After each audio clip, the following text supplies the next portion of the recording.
Recording in progress. But seriously, I was having this conversation. Why the dinner conversation is in there is because I never know what to make for dinner. And I'm the only one that thinks about this stuff in my house. And it drives me insane. So by day 3, like Wednesday, I'm like, what do you want to eat? Because I don't know what to make. Yeah. Because I'm just tired of coming up with stuff. Because we try to eat healthy in this house. What do you usually make? Like, what's your first go-to? I don't have a first go-to because I get really bored. So, yeah, like today, it's Monday. Like, what are today we we're having today? breakfast for dinner because we have a lot going on today. What does breakfast include? Is that cereal? Is that poor man's breakfast, or is it like pancakes? Okay, it's like pancakes. Think big breakfast from McDonald's. Okay. Hey, I was a cereal for breakfast kid. I ain't mad at it. I mean, we do that sometimes when I'm just too overloaded or something, but my wife can barely boil an egg. So really? Oh my God, she's the worst. She used to microwave chicken breast when I met her in the microwave. She's alive? I know. Are you sure you're not just married to her ghost? It's so bizarre. Isn't that disgusting? She went from raw chicken to cooked chicken in the microwave. Stop. Somebody call the police. Someone needs to put the FBI on this. It's so gross. When I tell that story all the time because it was like 10, 11 years ago, but it is the funniest story to me because when I saw her do it, I was like, what? Watched it, sat by and saw So I had just had surgery and she was supposed to be making me dinner. And I was like, Tammy, what are you doing? Please stop everything that you're doing right now. Got you on your surgical deathbed and was like, you know what's going to cinder right over the edge? You know what's going to make this literal nail in the coffin? I was on the couch and hopped off the couch. I was like throwing myself at her body, like, what are you doing? And she was probably like, what are you This is so normal. And I was like, that is the grossest thing I've ever seen, and please don't ever do that again. You're going to die. If for any reason y'all ended up on Dateline and they were like, they don't know what happened, they were poisoned, I'd be like, no, Tammy put chicken in the microwave. Y'all are crazy. They weren't poisoned. And that's how the episode would go. That's the end. And they'd say, wrap it up. So gross. Welcome to Talentless, the podcast that's all HR, all talent, and zero fluff. Hosted by industry talent leaders Desiree Goldie and Ashley King, and made for recruiters who think of talent outside of the box. They're here to dig into the heart of what makes workplaces tick and sometimes blow up. They are not afraid to get into the messy, the meaningful, and the downright motivating. So buckle up, because they're here to make you the best in the business. Now, let's get to work.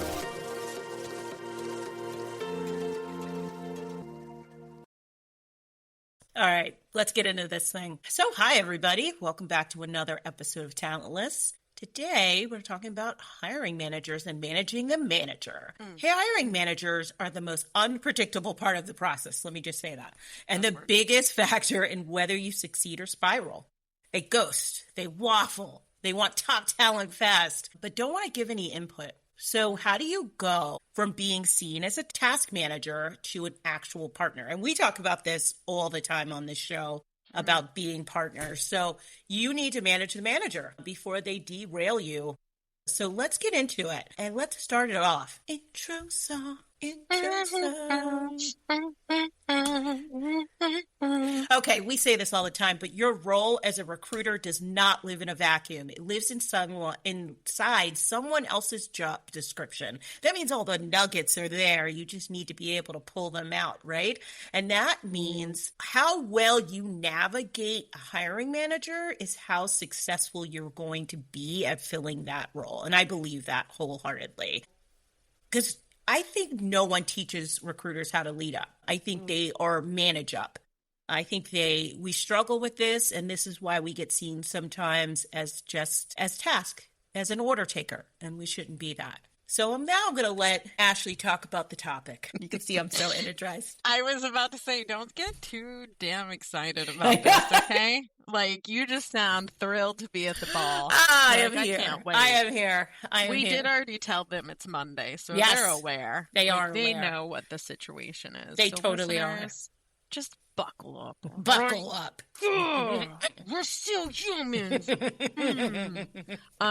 No, but actually and honestly. So today, what we are talking about is managing the manager, which is essentially the philosophy of the fact that you cannot facilitate your job well unless you know how to be a thoughtful, strategic partner.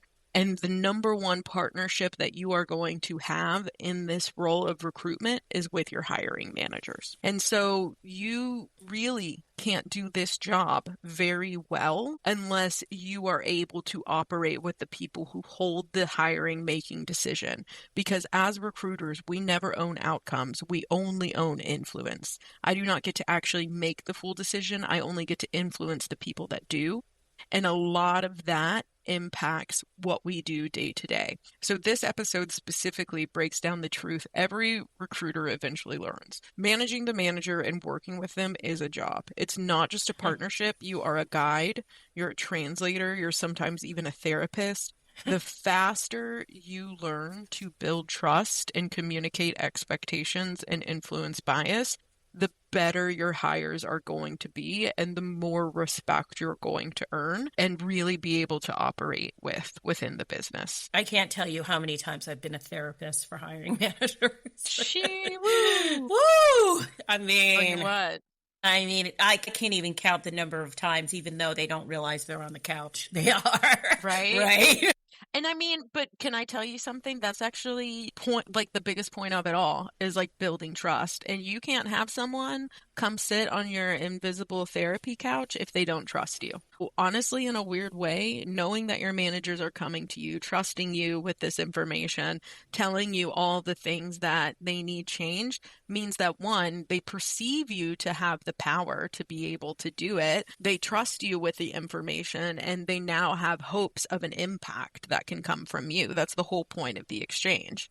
So, in a weird way, Desiree, you mentioning the therapy couch is actually point number one of this whole kit and caboodle, and that is understanding our place in the relationship and building trust with the managers. I am a SME, but I'm an extension of the manager. I am someone who helps to enable whatever it is that they need to do in order to hire.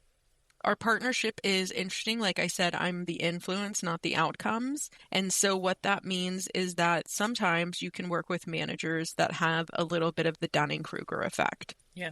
For everybody in the room, Dunning-Kruger in this scenario is the idea that because you've dabbled in it a little bit, you understand it completely. So one example might be the feeling I think all men have whenever they see Simone Biles go do gymnast flips and tricks. And they see it and they're like, I could do a flip. I could do that. And then because they've seen it, they think they understand it, but then they try it and it just all falls apart. And maybe this isn't just men. I think it's women too. But specifically, they had like the male athletes try to do what Simone Biles did in her last Olympic run. And every time I think of Dunning-Kruger, I think of that. Like, once you watch it, you're like, I could totally do this little back bend. And then you just try to get your body in the position. And it's like, no, that was not what I thought it is. And the reason that this happens so much with our hiring managers versus any other relationship that we have is because hiring is a bullet point on their job description. Yeah. So their belief, because they are able to make the outcome of the decision, is that they understand it all. They comprehend what you do day to day. They could do it if for any reason their current role failed. When all fails, go recruit for the job that you couldn't do, right? And so there is a little bit of that there, but our job is to not just be a bullet point on their job description. Our job is to be an enlightened advisor. We need to be strategic partners. And there is something to be said about because we are a bullet point on their job description, sometimes there is a lack of reverence for what we do, the strategy that we hold, the impact that we make.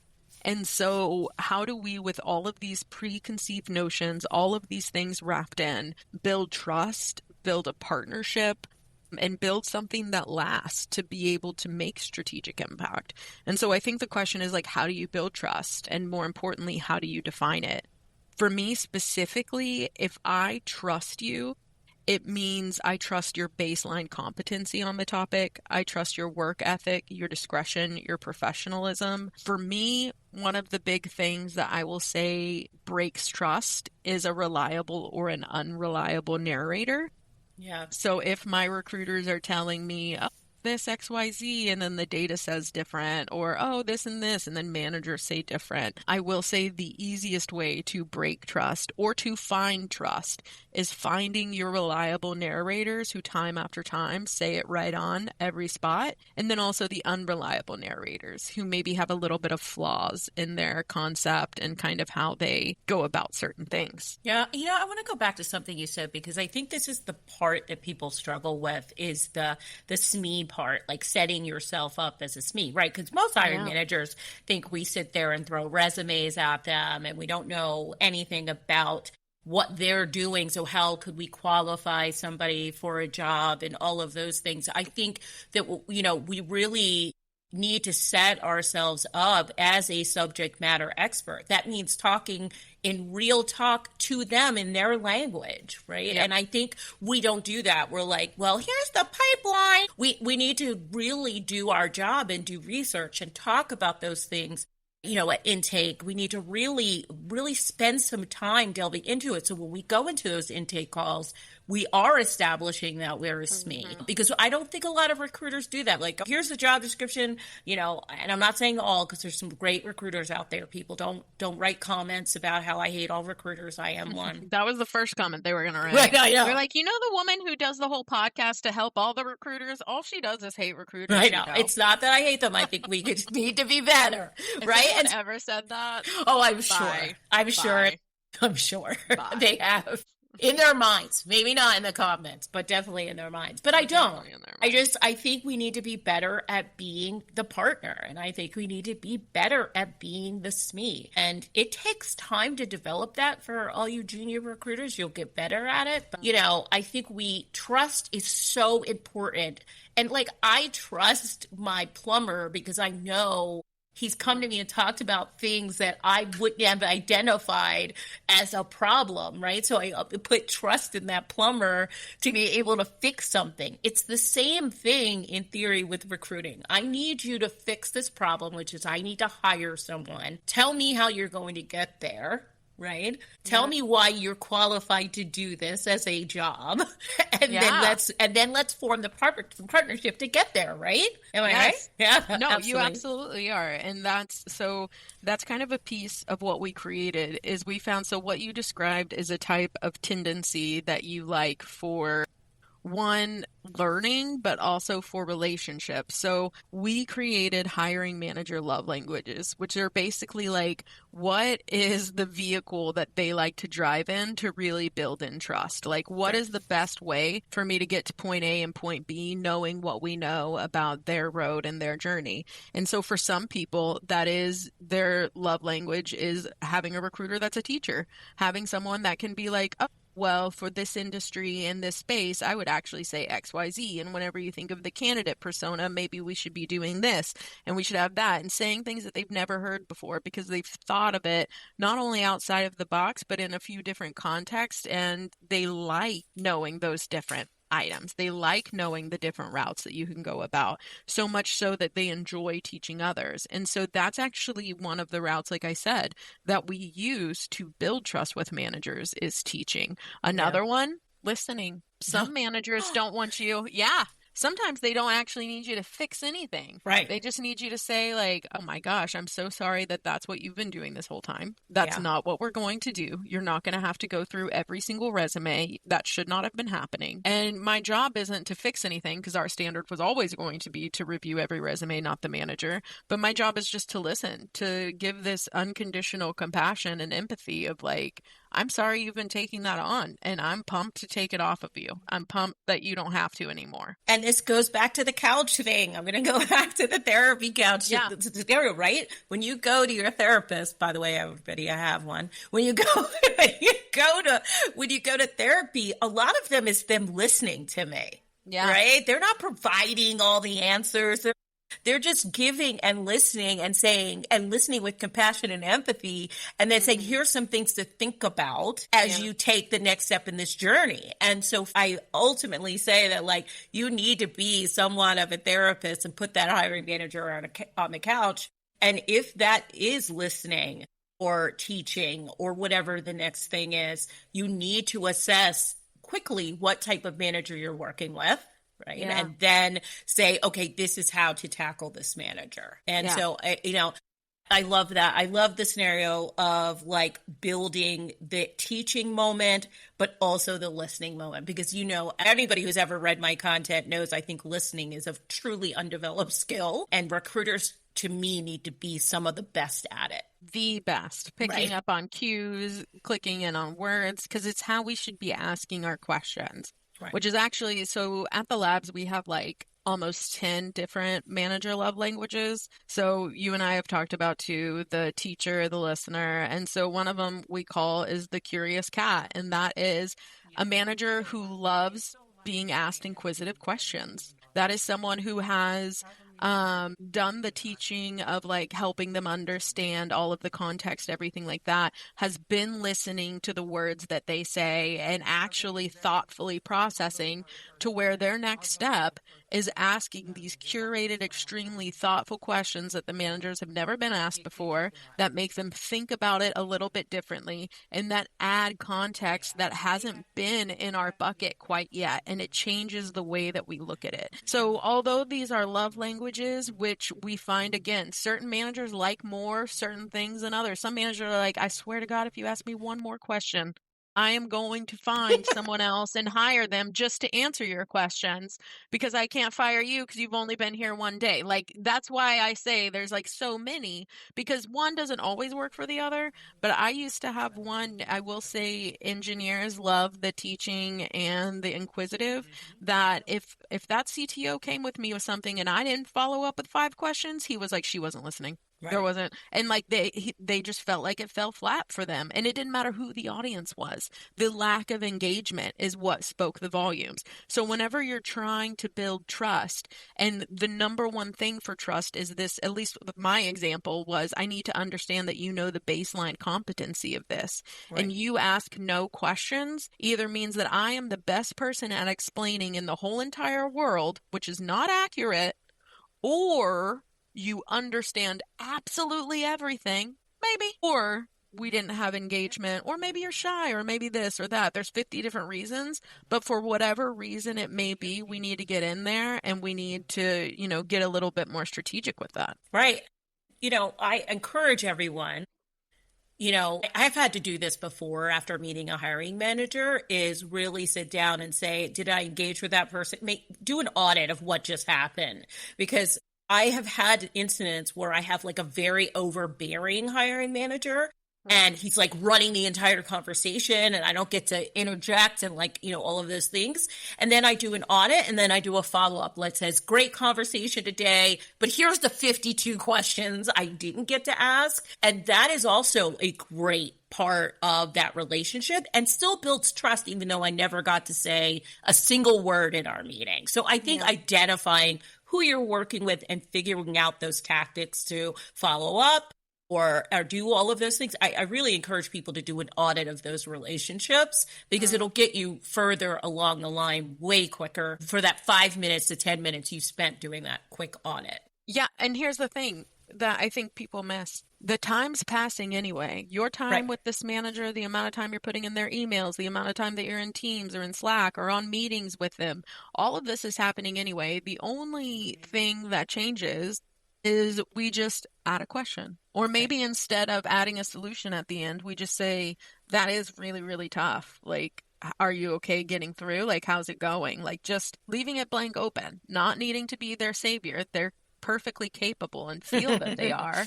They lack no solution. They just need time and maybe support. And so by giving them that and not just assuming, well, maybe you don't know and there's a solution I can give you just right off the bat. Right. So being attentive to these items, it really speaks a lot, because that's how you build the trust that you're going to need in order to shape the proper influence that you really want. Yeah, and I think this also gets into the next thing we were going to talk about, and that's a little bit about process. If you're at a smaller company, there may not be an existing process of how you work with these hiring managers. You may have to develop that process, that intake, that whatever is going to be the structure. You may need to build it, but I think having it, and I'm a planner and a process person. No. But no. Desiree Goldie? Process? Not at all. I've Not never at all. heard either of those. Yeah. Not at all. But yeah, I think having a set process and really helps, guide them and guide you and how that relationship will go, right? Because managers, I've had so many hiring managers think I can read their minds automatically. They're like, yes, I thought you knew that. I thought, and I'm like, what are you talking about? We never even talked about that. You don't even know my name, and you thought I knew that. Right. We just met today. What is my name? What is my full name? Literal name. What is my literal name? Right. Okay. But having that process also builds that trust because it shows you know how to drive the car, if that makes any sense. And if we have no process and we're like, and they ask you, so what's the next steps? And you're like, I don't know, I'm going to send you some resumes and you're going to look through them and hopefully you'll get back to me as someone you like. It doesn't work. It doesn't build that trust as that hiring manager seeing you as someone that can drive the seat and get them to goal. Yeah. And not only that, but also the fact that they're so nonchalant and they're so not energized. And so there was a manager that I worked with years ago that anytime if he got off the phone with someone that was an energy sucker, like, oh, good Lord. Geez. Like, if this person did not give them energy, we couldn't hire them. But to be honest, I hated the feedback, but the feedback wasn't wrong. Right. There's something to be said about people who are draining and who are not. And so even whenever we go back to this idea of how we build trust with someone is, like I said, I am looking for this form of baseline competency, some connection where we have a wavelength where I'm like, you get it, I get it, we're all on the same. Thus, we build trust, whatever that may be. And so, like, if we as the professionals aren't meeting them at that threshold, how dare we expect for them to meet us on any wavelength if we're not also saying, hey, we meet the baseline competency of what you're seeking? Like, what trash are we? So I will say, don't, expect what you can't put out. So that's, because that's what a partnership is. That's what a partnership is, right? It's meeting together, at the same level and getting the goal. I honestly think if you set yourself up where you're below that competency level or you're not meeting the need of a hiring manager, that partnership is already on a rocky road. We've already gone down a path that is going to take us longer to fill that role. We're going to go back and forth on what the actual persona looks like. It's just going to be a longer search, a harder search for you, and it's just not productive in the end, right? Yeah. So you need to, I know we say buckle up a lot on this show, but buckle up and get your big girl panties on or big boy panties on and underwear on and really set up a process, set up a structure, set up something that is going to get you to true trust and true partnership in the end. Also to be inclusive, if you are commando, you are welcome as well. Oh my gosh. Yes, please do that.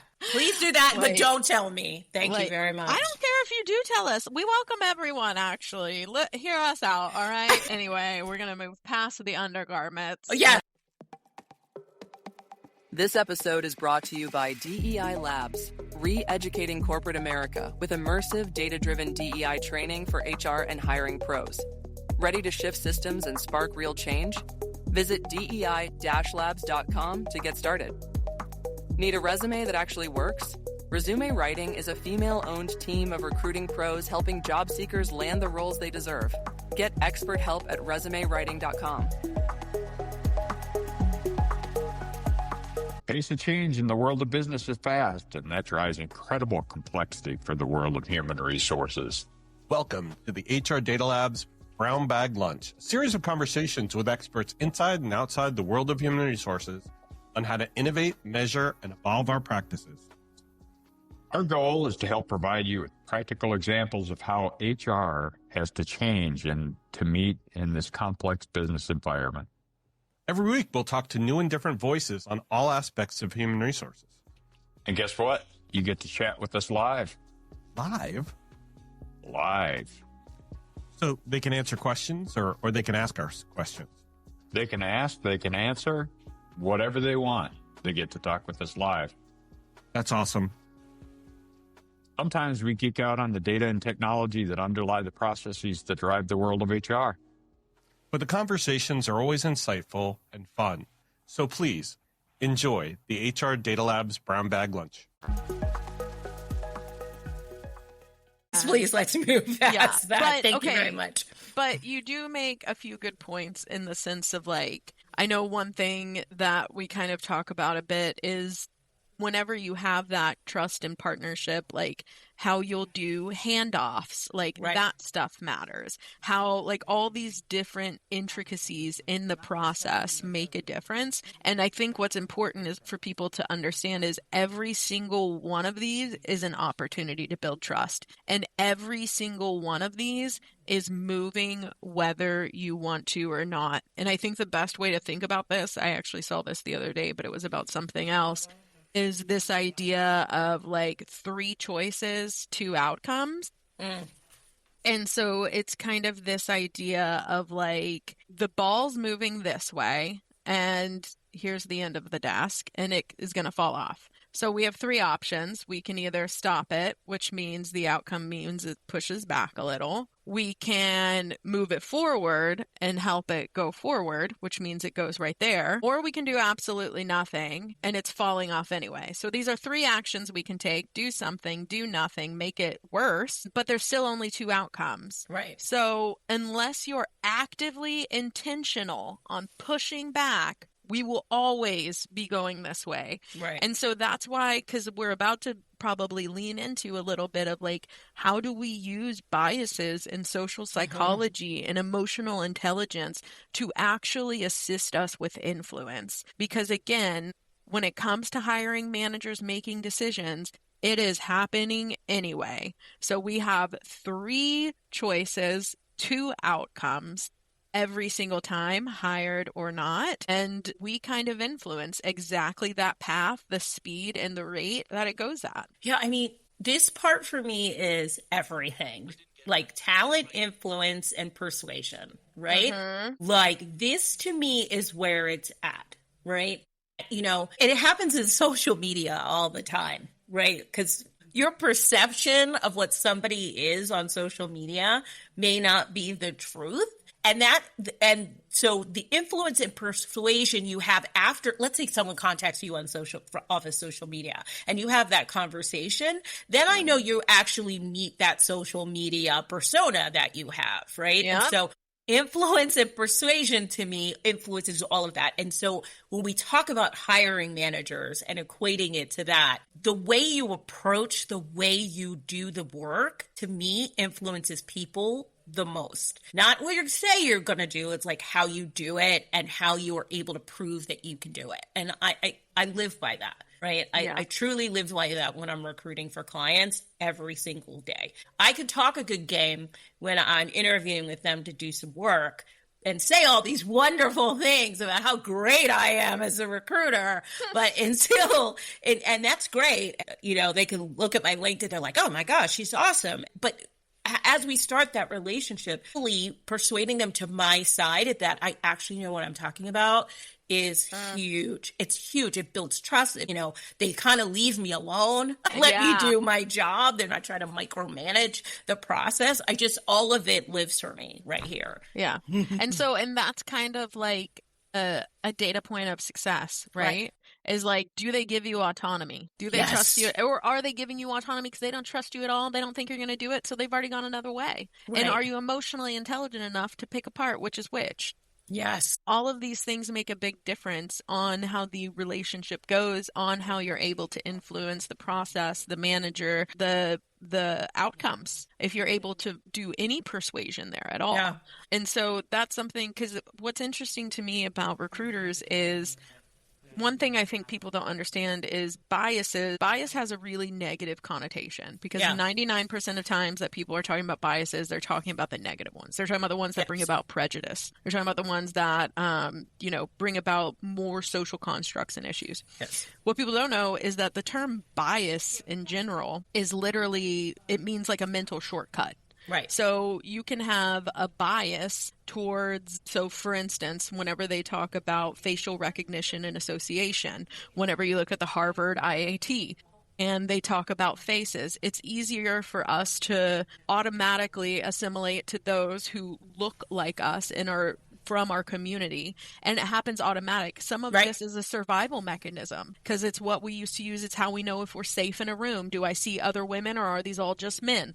And this is all happening on an automatic level, boom, boom, boom, boom, boom, firing off at all times.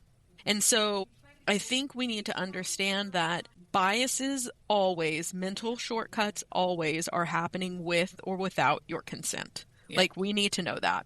And the difference is a lot of the motivation, I guess we could say, around our biases should be survival instinct brought. So a lot of them should be that navigation of, am I surviving? Am I in a safe space? And then it goes from there to status of like, okay, who's the hierarchy in the room? Where do I fit? How should I flow? And how should I behave?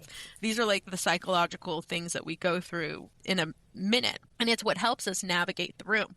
And so what I wish recruiters knew more about is there are ways to positively create biases, create positive influence shortcuts that maybe they didn't have before. And you can even take bad shortcuts that do produce prejudice, that do produce attitudes, behaviors that are negative, and actually retrain them to become positive impactors. That retraining, that road that they're on, this is called an availability heuristic. We're not going to get in here deep because I can already see your face. I know. But I do want to explain that what you have available to you, how you get your news, how you listen to music, what movies that you watch, this shapes that road, what we just called an availability heuristic. It shapes the whole thing. And so if you're working with your managers and all they know, the only road that they have had shaped is some rinky-dink recruiter who tossed resumes at them, never sourced a thing at them, then the only information that they have available to shape their bias is, I have to do 100%. If it's not me, then no one else is doing it. I am the best hirer. So remember in the beginning, whenever we talked about the bullet point and how they may think they can do it all because they had to do one thing at one point, they also might have some scar tissue there too, right? To say that there's reason that they believe that. Right. So when you get to these points, when you see that your managers have biases, if the bias is, I don't like to work with recruiters, then you need to look at that road. I'm not going to say the proper term, even though I hope by the third time I would say it, availability heuristic, you would all look it up and see what it is and how you can change and shape your biases. Anyway, but the point is that, I mean, it's really it's such a joy to do this show with you. It's the most important part of life. Anyway, it's not the point. It is the point, but it's not the point. Everyone, it's so the point. Oh my God. Okay. We're moving past it though. So they need to look at the way the road is shaped. They need to look at why, because odds are the biases that you're seeing, the behaviors, the attitudes, the values are not actually even a reflection of you. They're a reflection of that road. So anyway, we're going to move past this because Ashley will be in but here I think days. it's a really good point because I think that there have been some really bad relationships with recruiters for tons of hiring managers. Yeah. And this is because, and this is, my own personal opinion, but, talent leaders aren't always training their recruiters in the best way. Companies aren't developing them in the best way. We're still using a lot of old, outdated ways to do work. And now with the development of ATSs and all these things, our job may seem easier. Of course, it's not. Everybody knows that. But, we'll do that on another episode. Yeah. But, I think hiring managers do believe that we should be better at our jobs. We should, but they have so much scar tissue that they come to these intake meetings and they're like, what a complete waste of my time this is going to be, right? And to date, to their point, not to interrupt you, they're right. Oh, I They're know. Right. Absolutely. Yeah. I manage recruiters and I have seen some intake calls where I get off and I'm like, what did you just do? Like, Yeah. you didn't really fully ask any questions. You didn't really go into the skill sets needed. You really didn't look at how that team functions, how all of the nuances of that actual role need me to be able to fill that job successfully. And I think we're just not investing the time to teach. This can go for the gamut. I'm going to say junior recruiters, but all the way through how to do these proper intakes, how to work with the hiring manager, how to develop that partnership. We need to be doing more leading and coaching of that, right? If I could hire a recruiter coach for every organization, I would. I know, Ashley, you are one. I was the first. Can we jot that down in history? Put that on the podcast history copyright. It was 2021, and I remember handing my guy a business card, and he's like, "So wait, you're a recruiter coach?" And then I was like, "Yeah." And then he's like, "I've never even heard of that before." And guess what, Jack? It's because they didn't exist. I was the first one. And so he, God bless him, don't know who he was or where he was. We were just in line at the mini bar. But the point is that he lit the fire of like, yes, they need training and enablement. Yes. This is the group that is holding the money clip for everyone that lives in the U.S. If anyone needs to be trained besides surgeons, it's them. Yeah. And so my thing is, if like all of us are stratified based off of what their intel says and how well they do it and who they bring to the table. Yeah. Yeah. I mean, I'm telling you. And there are roles out there.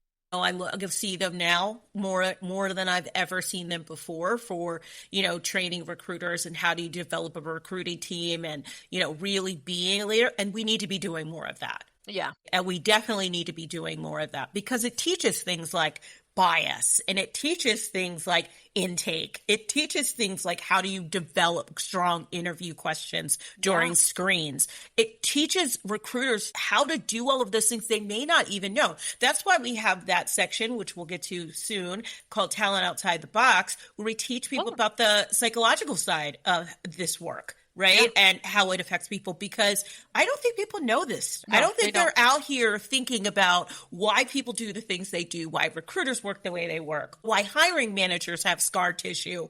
No one's talking about that enough. And so we walk into these relationships with hiring managers and it's almost doomed from the start. Right. Unless a recruiter takes hold and works to fix and mold that relationship, you are done for. You need to manage the manager. And I can't say that enough because yes, they're great at their role. CTO, head of engineering, head of marketing, whatever they are, that's what they're good at. They are not good at recruiting. Right? Yeah. Well, and it's not their main squeeze. Right. It's not, no. And it shouldn't meant to be. Unless they want it, but I don't think so. They would have been a recruiter then. Yeah. Right. They didn't want the pay cut. They didn't want to be a pay cut. They didn't want to get laid off every 2 years. They didn't want the pay cut. Yeah, laid off every 2 years. Big boom, big fail, whatever. All goes around. They didn't want to be replaced by AI. Yeah, whatever. Whatever it is this week. And they didn't want everybody to hate them. So I think that those are things we need to be focusing on as an industry more, is how do we train recruiters to be a partner? But all of those things are so, so important. And we need to be doing a better job at leading our teams of how to do this work. Because this is probably, to me, building pipeline. I hate sourcing, is building pipeline. Some of this is just intuitive. What's not intuitive is how you get to the point where actually doing those things, right? How are you sourcing? How are you managing the manager? How are you doing an intake call? And we're just not developing people or training people in the right way to get to that point. And I hope that we do better in the future, but I don't think we're anywhere close to doing it well now. No, I don't think so either. I think the social intangibles have always been the skill set that everyone in professional world has always, or any world, truly, has lacked the most. Yeah. I will say, and this is not meant for this to be an ad, but essentially, just so the world knows who's listening, we built DEI Labs as a company to be basically recruiting trainers, talent trainers is essentially what it is. It was called DEI Labs because the specific focal point was the fact that talent was doing so bad with DEI execution because they were just like, I just look at pictures, I just do this, I just do, and it was such a darn to learn mess that kind of became the focal point. And to be honest, it wasn't a bad gig because it meant we could concentrate on all of those biases. We could bring out all of the information, all of those availability heuristics that shaped our road. How do we That was number 6, people. She said it 6 times. Don't make me. I will sand Sally at the Scooby suit or whatever those sayings are, Peter Piper packed. I will get crazy with an availability heuristic. Don't tempt me. I love it. But looking into how are our roads shaped and how has that shaped road actually impacted how I help and influence hiring? Right. And what are those down the river, like impacts? Like what does that actually mean later on? Yeah. In the macro world. So I will say that what we're talking about is not only a passion, it's like I wanted to make it a business because it mattered that bloody much. And so now essentially that DEI Labs has consulted for all these different businesses, we're compiling every single thing that we've learned from all of these places, best practices, worst practices, things that we're seeing are absolutely common trends, things, thinking points of how you need to get with managers and go over certain things. And whenever there's intra-team issues on the manager hiring side, not ours, which is 9 times out of 10 sometimes. Anyway, the point is this, is that all of those findings, that's what talent ed is. So it's a consolidated everything into a book and sell it, and it's Talent Ed Recruiter University. And so the idea is that all of the learnings that we've made, everything like that, you can now buy as an individual recruiter so you can learn these things. So you can have a proper intake form that covers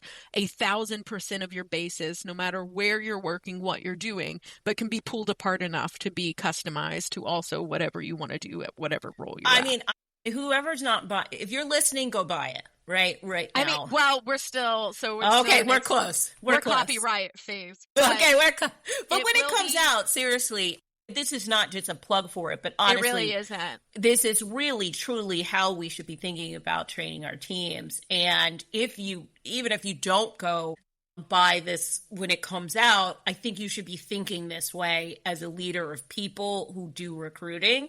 And recruiting teams and leading recruiting teams, and also as a recruiter. If your leadership isn't going to give it to you, go find it, right? Is what I always say. And that is essentially, so here's what happened. DEI Labs was a B2B, so that means only other brands or logos could purchase us. And we would have recruiters that worked at maybe like a 500 office, but they're the only recruiter. And so they don't have a budget or a team or a this or a that. So what solutions can we have for them? And to be honest, for the most part, whenever they asked us for help, we just helped. Yeah. That doesn't mean come to me for free labor, people, but it does mean that in the past, it's especially if they were eager, like, hey, you're one person. What's the deal? Let me help. But it is the solution for the consumer, for the individual recruiter that maybe his company can't afford, or they can't afford to go get a master's degree in IO psychology. How can we finally democratize this information that has been kept in a JSTOR ivory white tower of peer-reviewed articles? And how do we actually break it down to a digestible amount, make it specifically applicable for talent and recruitment, but scalable for any industry and role? And essentially that's what this is. It is giving you all of the logic, motivation, strategy, and social algorithms that you need to complete this work, but enough open-ended to where you're actually learning it and how to apply it in real time in the field versus it just being a knowledge book that sits on your desk and it collects dust. I do love this, and I think that if we could be doing more of this, we probably wouldn't even have a podcast because people would be doing it, right? But that's not the truth today as we sit in talent and the talent industry. It's not. There's so much room for improvement. And I don't want anyone to think that we're saying everyone is bad at their jobs or everyone doesn't know how to manage the manager. I think there's just things that we could be doing more effectively to stop being seen as something that's just costing the organization money. And it's because I talk about this all the time, and I've been on shows talking about how we are seen as just something that costs money. And it's the reason talent acquisition is getting laid off first. It's the reason it's literally checking a box and like saying, where do we lay off? Let's go straight to talent, because we don't generate revenue, but in actuality we do. Just like if you link all the things. Check it. One of the chapters in the book is from cost to profit. There we go. Going from a cost center to a profit center and how there you can actually do it in talent. Right. And this is the thing. If we could move that way, if we could become more of a strategic partner and more of a profit center, we would be seen. I believe we would stop getting laid off as much and also maybe be more productive teams. So I've seen us struggle, and especially in the high volume world, struggle with recs and struggle with all of the things that the overload, the smaller teams, all of it. If we were more productive and more effective in the work, I think we would get to the finish line a lot faster. And when it comes to hiring, managing the manager, I'm sure there's tons of tips and tricks in the book and actual logic to how you do this. But I cannot stress enough, if you get off this podcast and you're like, I've been doing it right, I know what I'm doing, I want you to write down exactly what the steps are you take with your hiring manager and then evaluate whether that's a partnership or you're an order taker. Because I bet you most of you will end up with that I end up being an order taker. I've had to do it myself, people. I'm telling you, it's an exercise you should all participate in. Yeah. You don't want to get in the habit of being a go fetch 'em girl. Oh my gosh. And sometimes that's what happens. Yeah. I will say, and when it happens, if you're not willing to speak back up to your manager and tell them whenever they're being ridiculous, then you're a you're a go fetch 'em girl. That's all.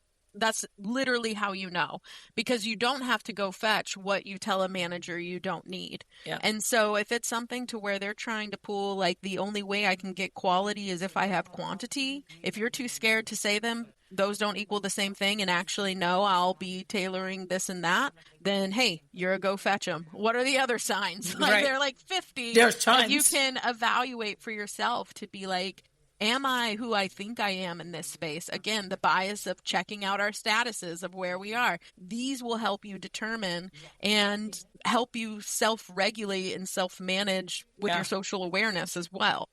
Yeah. And you know what? I think we didn't touch on this as much, but developing the skill set of pushback is a huge one. And not everybody is great at doing it or comfortable doing it. But if you can develop that as a skill set, that you speak up when things just don't make sense or aren't right, or you know better, that's also establishing trust, also establishing yourself as a SME, because you have the willingness to say, pause, this doesn't make sense. This isn't true. This isn't right. Let's go, but let's start over. Or here's the answer of what is right. That is going to get you to that partnership level. And I am, for all of you that know me out there, and for those of you that listen to the show, I'm kind of feisty. So I don't have a problem with pushback, but I know so many recruiters This do. angel baby? This sweet little duck? Yeah, that's me. No, she's so quiet. She would never. I would never. No, my mouth is horrible. No. So one thing that I will say, and here's my thoughts on all of trust and everything within it. Everything's about branding, all of it. So if my thing is, a lot of people starts getting hairy whenever we start needing to take accountability. Whenever I need you to take it, whenever I need me to take it, whenever we need to talk about the hard stuff, is whenever it starts getting wishy-washy. Yeah. Here's what I want to encourage you to do. I actually want to encourage you to be the steady force that says, hey, this conversation is not for us to actually get spicy. This conversation is because you and I both have the same goal, and I really want us to walk out of here getting it, and this is me displaying effort. And my specific effort is care. And that's what all of this is. Being transparent is care. Making someone and holding them accountable is care. Getting uncomfortable and having hard conversations for the sake of their growth, because someone else may not be willing to tell them, That's care. Like, to me, all the things that have been packaged as she's going to be such a crap boss, she holds me accountable and she tells me every detail and blah, blah, blah. Those are also, if repackaged correctly, are the same things that say, I'm actually telling you this because I actually give a damn. I want you to know your zipper's undone because I don't want you walking out there. That's what care is. Yeah. And to some people, when they receive it, it falls on them like insult versus me going out of my comfort zone to say, hey, I see what's happening and I actually want to see you succeed. If that is your goal, can I tell you what's happening here that's being the disconnect? Like, that takes cojones, that takes space and time and trust that once I tell them, hey, you know, blah, blah, that they're not going to just turn around and smack me in the face too, right? Yeah. Like, it takes trust that I trust the audience that I can tell you this information. And maybe you don't think it's care right now, but if I let you sit with it long enough, you will. Because there's some people that their zipper may be undone, but no matter how many times you try to brand that action, they will always be like, they just hate me. Yeah. They don't want. And those are the people, and they'll reveal themselves rather quick, but those are the ones who can't get past the care if it is rebranded, that they're not going to make the cut. They're not going to make it onto the next round. They're not going to be able to last with whatever it is that comes next down the pipe as a recruiter, because all of our other recruiters will outshine them. The moment they know what to fix, they know what to tweak, they know what to move, those are the ones that will excel and will have all of the manager's trust, and the other ones will fall behind. And it's because they can't get past themselves. They can't get past themselves being the center of, well, if someone's telling me my zipper's undone, it's because they have something against me, not because your zipper's actually undone. Yeah, Same thing I with mean, recruitment. attitude in recruiting is so huge. Oh, it's massive. It's massive, right? All right, folks, this is the part of the show, and if you've been rocking it with us since the beginning of Talentless, you know this is the one we called the part of the episode and segment that we call You Didn't Know Before, but we're leveling it up. This part of the show is now called Talent Outside the Box, because that's exactly what it is. This is where we zoom out from the daily chaos and talk about the psychological side of the topic we've been talking about. It's the wiring behind the work, right? So in the spirit of getting deeper and getting smarter, I'm turning it over to Ashley. Everyone, I may have messed up a little bit and got too close to the sun with our talent outside of the box and told y'all some of the things. I let the talent outside of the box and out of the bag. And so this might be a little similar to what you just heard in this episode, but we're going to let it roll because now it counts. I was about to say stuff you didn't know. Today's talent outside of the box is about biases. What are they? Why do we have them? And what do they mean? Similar to what I said earlier, your bias is a mental shortcut. It is a way that your synapses in your brain connects. It connects A to C without needing to go through B. Essentially, that is what a bias is. It's a mental shortcut. And we all have them. Now, depending on your availability heuristic will determine the road that shapes the route of your biases. So again, your availability heuristic is like, for instance, if we take in, and we all know this to be different, if I watch news on one channel versus another channel, what I'm taking in is very different. And those take-ins are what are shaping my road. And this happens with all stimulus that we receive within all 5 of our senses. So that could be our eyesight, smell, nose, taste. We're taking all of this in, and it's creating our route of biases the absolute whole time. Creating influence is essentially providing an off-ramp to their current roads and routes.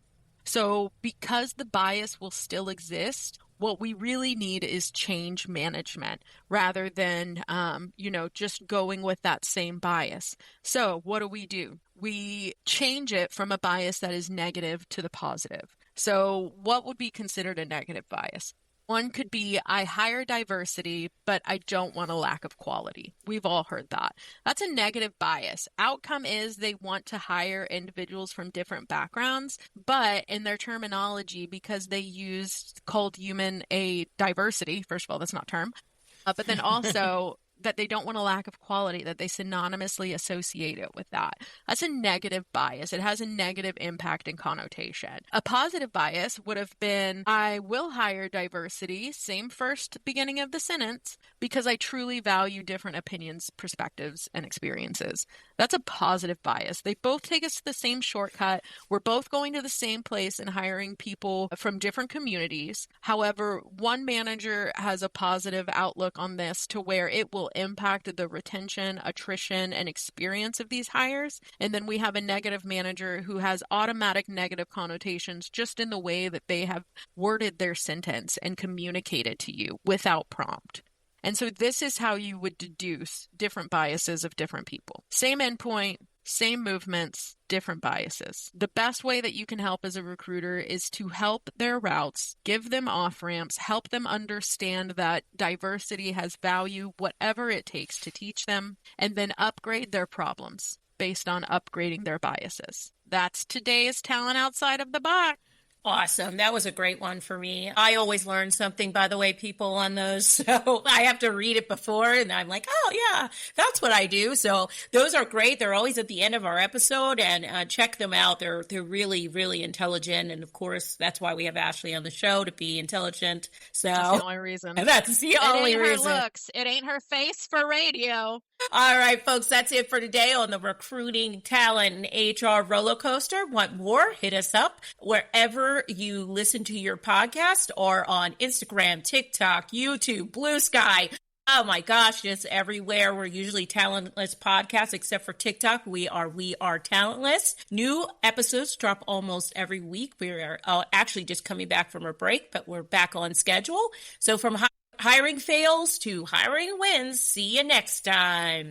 Bye. Bye.